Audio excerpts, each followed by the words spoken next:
ఎన్టీఆర్ ని తొక్కడం ఎవ్వరి వల్ల కాదన్న. 3 సాంగ్స్ కంటే ఈ సాంగ్ చాలా బాగుందన్న. ఇది థియేటర్లలో అయితే దద్దరిల్లిపోయింది. ఈ సాంగ్స్ కి ఎవడు సీట్లలో కూర్చోరన్న, అట్లా కరుస్తారు గట్టిగా. విజువల్స్ కూడా బాగున్నాయి అన్న. మనం సింహాద్రిలో చూసినాం అలాంటి కత్తిని మళ్ళీ, అలాంటి ట్రెండ్ ని మళ్ళీ కొరటాల శివ గారు తెస్తున్నారు.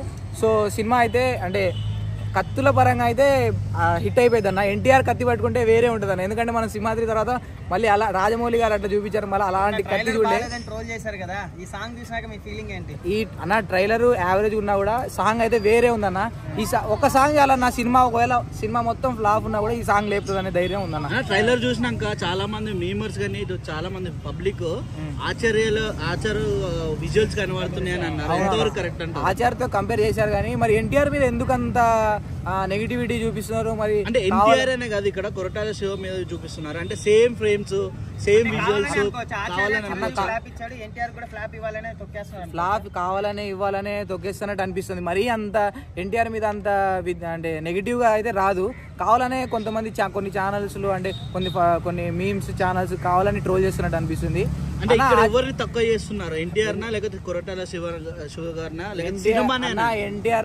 అందరి హీరోలు ఒకటి అనుకొని ఎన్టీఆర్ తొక్కుదామన్నా కూడా వాళ్ళు తొక్కలేరు. ఎందుకంటే ఆయన డైలాగ్ డెలివరీ కానీ అసలు సినిమాలో స్టోరీ లేకపోయినా ఆయన అక్కడ తీసుకుపోతాడు.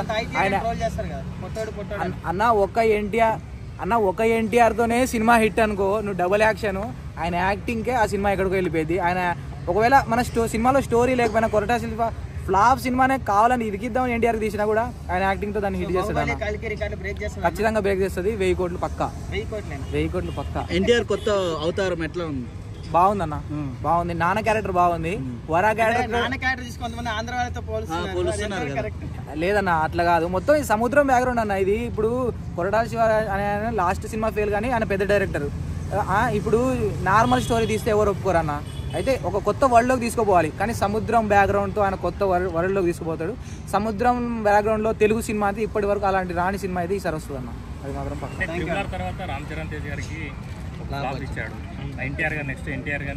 ఎన్టీఆర్ది ఫ్లాప్ పడదన్న, పడదు పక్కా.